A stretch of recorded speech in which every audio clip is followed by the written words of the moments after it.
दोनों के अपने क्रम में कि गढ़ है और उत्तर प्रदेश के नक्शे में और सियासी नक्शे में इस गढ़ को तोड़ना एक चुनौती है। बगल में सफलता मिली थी, यहां नहीं मिली थी। क्यों उम्मीद है कि इस बार रायबरेली में भी आप लोग वो कर पाएंगे जिसके दावे खूब हैं? देखिए, पहले तो मैं आपके बात का विरोध करूंगा कि ये किसी गांधी परिवार या कांग्रेस का गढ़ नहीं है। यहाँ पर लोकसभा क्षेत्र में 5 विधानसभा हैं और रायबरेली जिले के अंदर 6 विधानसभा हैं। एक भी विधानसभा में खूनी पंजे का कोई भी नामो निशान यहाँ नहीं रह गया, उसको जनता ने मिटा दिया। दूसरी बात, यहाँ से पिछली बार बहुत ही कम वोटों से सोनिया गांधी जी जीती थी, जिसके कारण वो यहाँ सर्टिफिकेट भी लेने नहीं आई थी और जीत का श्रेय दूसरे दल पर दिया था, दूसरे दल के नेता को दिया था और कमोबेश वो दल के नेता वो दल भी वहां से खिसक चुके हैं। तो आज सोनिया गांधी जी के पास कोई जनाधार नहीं है। उनके जो प्रतिनिधि हैं KL शर्मा जी वहां इतने सर्वे करा चुके हैं कि उनको खुद ही कंफ्यूजन हो गया है कि यहाँ से प्रियंका गांधी को लड़ाएं कि राहुल गांधी को लड़ाएं या स्वयं लड़ जाएं। तो उनकी स्वयं की इच्छाएं जागृत हैं और इसी में चक्कर में यहाँ पर गांधी परिवार का या उनसे जुड़ा हुआ, अभी कल कोई कौल का चल रहा था, उसके पहले जितने उनके दरबार के नवरत्न हैं उनमें से कोई ढूंढा जा रहा था।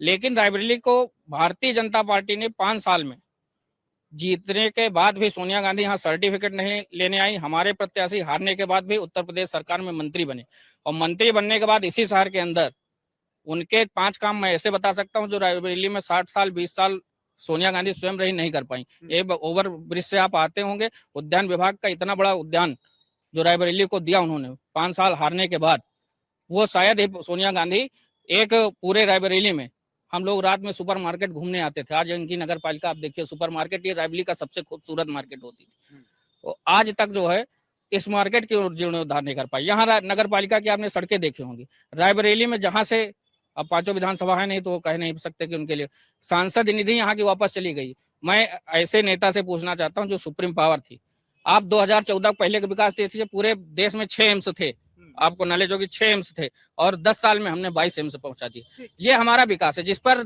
युवा आज का पढ़ा लिखा व्यक्ति वोट देना चाहता है। अब मैं वहां जवाब लेने आता हूं, लेकिन उससे पहले जो आप कहते रहे ढेर सारे सर्वे हो रहे हैं, ढेर सारी चीज हो रही है, साहब कमोबेश चीजें यहाँ पे भी वही है। उम्मीदवार के नाम जितने कयास आप लड़ रहे हैं, हम 80 सीटों पर अपने प्रत्याशी घोषित कर चुके हैं और 80 पर घोषित नहीं हुए, एक तो यही रह जाती है। दो सीट आपका कैसरगंज, वो कैसरगंज भी आ चुका है, जहां तक आप जब तक ले रहे होंगे आ गया, तो एक सीट है आपकी। वहां की देने के बजाय यहाँ के दे देंगे तो मेरे चेहरे पर आनंद ज्यादा हो। उसकी बात सुनिए, हमने इस रायबरेली जिले को 22 मंडल में बांटा है जिसमें 1867 बूथ है और 1867 बूथों पर हमने 1,67,000 व्यक्तियों से संपर्क कर चुका है। यही सवाल लेकर जाने वाला था। 127 यहाँ पर हमारी नुक्कड़ सभाएं हो चुकी बिना प्रत्याशी की, इनके तो तैयारी नहीं, इनको ये भी नहीं पता कि कितने बूथ हैं, कितने संवेदनशील बूथ हैं और किन पे प्रियंका गांधी को ले जाना है, किस पर नहीं ले जाना। जो आप यहाँ बात कहते हैं राष्ट्रीय स्तर पर, वही बात आप इनके लिए भी कहते हैं कि बिना प्रत्याशी के लिए हम बूथों तक चले गए, वो बिना प्रत्याशी के चुनाव में उतर रहे हैं देश के।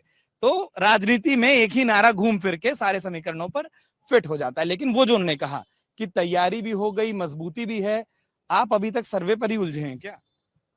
नहीं, सर्वे पे नहीं उलझे। देखिए, हम लोगों ने बता दिया ना कि हमने तो अपने प्रत्याशी का नाम बता दिया। 3 तारीख को, तो देर से आए थे तो फिर बताना पड़ जाए। 3 तारीख को नामिनेशन होगा। आदरणीय प्रियंका गांधी जी यहाँ रायबरेली से नामिनेशन करेंगी। अगर ये विकास किए हुए हैं तो अब तक इन्होंने क्यों नहीं अपनी पार्टी का प्रत्याशी घोषित किया? क्योंकि 10 सालों से सरकार चल रही है, इनके उत्तर प्रदेश में भी सरकार है, तो क्यों नहीं इन्होंने प्रत्याशी घोषित किया? अब तक तो कर देना चाहिए। इनको तो डर है, इन्होंने तो विकास किया ना। अगर विकास किए होते तो पहले ही इनको कर देना चाहिए। हमारी पार्टी को बता रहे हैं हमारी कांग्रेस डरी हुई है। चलिए ठीक है, आपकी सरकार थी, इनकी सरकार थी 10 सालों से, इन्होंने जो विकास किया उस विकास के नाम पर अगर वोट मांगे तो बतावें, मजदूर परेशान है, आज महिलाएं परेशान है, नवयुवक परेशान है, बेरोजगारी से हर तरह से परेशान है। कोई भी एक विकास बतावें, विकास के मुद्दे पे अगर ये चुनाव लड़ना चाहते हैं तो अपना प्रत्याशी घोषित करके और विकास के मुद्दे पे चुनाव लड़े। एक सूर्यास्त हो गया, सरकारी काम इसके बाद होगा नहीं। 48 घंटे में मजबूरी हो जाएगी कि आप लोगों के प्रत्याशियों के नाम हमारे सामने हो। लेकिन जो एक सवाल या एक तंज कह लीजिए, राजनीति में तंज ही था, रेस आपस में तो ज्यादा नहीं लगी है कि फेरिस्त आप जब बता रहे थे तो इधर नाम नहीं लिया, जब ये बता रहे थे तो इधर नाम नहीं लिया। ऐसा नहीं है। हमने जो काम किया हमारी समाजवादी पार्टी की सरकारों में, जो रायबरेली में काम हुए, वो सारे काम दिख रहे हैं। मैं पूछना चाहता हूं भारतीय जनता पार्टी की 10 वर्ष की केंद्र सरकार से और 7 वर्ष की राज्य सरकार से कि इंफ्रास्ट्रक्चर में कोई भी एक काम बता दें जो रायबरेली में उन्होंने किया हो। हम तो बता रहे हैं कि हमारी दी जमीन पे एम्स खड़ा, हम तो बता रहे हैं हमने 22 सीएससी और पीएससी बनाने का काम किया। हम तो बता रहे हैं हमने 33 विद्युत उपकेंद्र दिया। हम तो बता रहे हैं कि हमने हाईवे दिया। हम तो बता रहे हैं गंगा पे पुल दिया। हम तो बता रहे हैं कि हमने तमाम और ऐसे काम दिए, तमाम डिग्री कॉलेज सरकारी दिए, तमाम पॉलिटेक्निक दिए, हमने न जाने कितने काम रायबरेली के अंदर दिए। लेकिन ये बतावें, इनकी तो अमेठी की सांसद मानव संसाधन मंत्री भी रही। आप सब अच्छी तरह जानते हैं कि मानव संसाधन विकास में ही आता है शिक्षा विभाग। क्यों नहीं रायबरेली और अमेठी के बीच में एक नया विश्वविद्यालय बना दिया इन्होंने कि छात्र जो बाहर भाग के जाते हैं, दिल्ली और मुंबई पढ़ने जाते हैं, उनको यहाँ पर क्यों नहीं पढ़ने के लिए एक शिक्षा का केंद्र दिया? क्यों नहीं कोई बड़ी फैक्ट्री बना के दे दिया?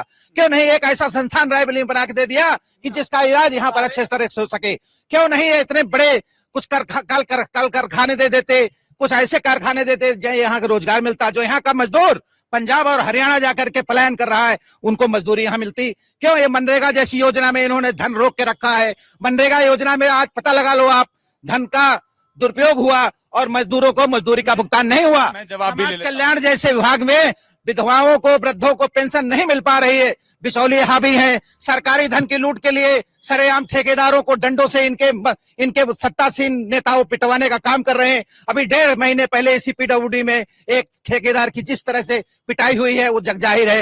ये गुंडा राज भारतीय जनता पार्टी की सरकार में चल रहा है। यही इन्होंने दिया है रायबरेली को, और कुछ नहीं दिया। मैं जवाब लेने से पहले 1-2 बातें ले लूं, और इतना लंबा पर्चा बनाएंगे तो जवाब देना मेरे ख्याल से फिर वो लंबा जवाब हो जाएगा। आप लोग चर्चा को सुन रहे हैं, रायबरेली के मुद्दे क्या हैं? क्या मुद्दों पर चुनाव हो भी रहा है, या फिर वही वाली बात कि एक तरफ भावनात्मक वोट की बात हो रही है, दूसरी तरफ गढ़ को, और वो तो स्वीकार भी नहीं कर रहे कि गढ़, लेकिन हाँ ठीक है, एक सीट ऐसी रही जो जीतने से चूकी गई, उसको जीतने की कोशिश हो रही।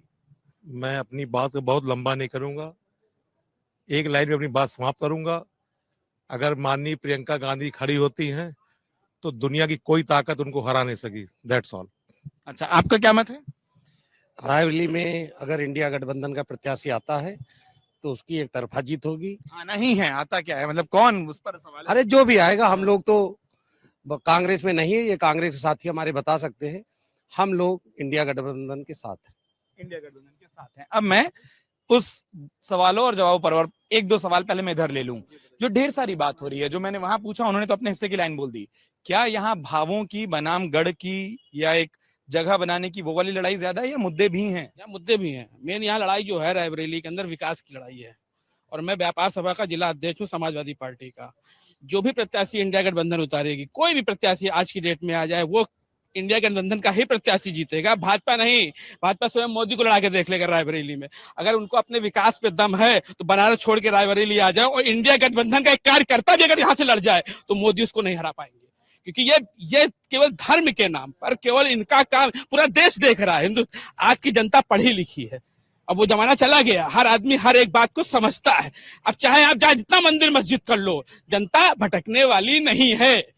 और मैं आपके चैनल के माध्यम से मोदी से डिबेट करना चाहता हूं डायरेक्ट। ये तो उनके कार्यकर्ता है, तो मेरे भाई बहन है, इनको क्या नॉलेज है? इस पूरी चर्चा में बहनों कमी है, तो ये आपके भाई हैं सारे। इनका कोई कसूर नहीं है। कसूर तो इनके मोदी का है और गृह मंत्री अमित शाह का है, जो देश को लूटने का काम कर रहे हैं, है ना। 2014 से पहले मनरेगा की मजदूरी 350 रुपए, सिलेंडर बिकता था 400 रुपए। आज मनरेगा की मजदूरी वही पे, सिलेंडर बिक रहा है 1100 रुपए। कौन गृहिणी घर चला लेगा? कौन मजदूर भाई घर चला लेगा? कौन सा मीडियम क्लास का घर चला लेगा? जब घर ही नहीं चलेगा तो देश का है? देश कोई दिवाले नहीं है, घर है, हम और आप हैं। आप इनसे पूछिए कि ऐसा क्यों है।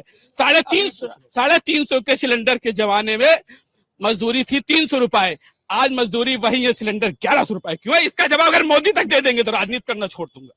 अगर आप ये वीडियो YouTube पर देख रहे हैं तो हमारे चैनल को सब्सक्राइब करें और बेल आइकन को दबाना ना भूलें। अगर आप Facebook पर ये वीडियो देख रहे हैं तो हमारे पेज को लाइक करें।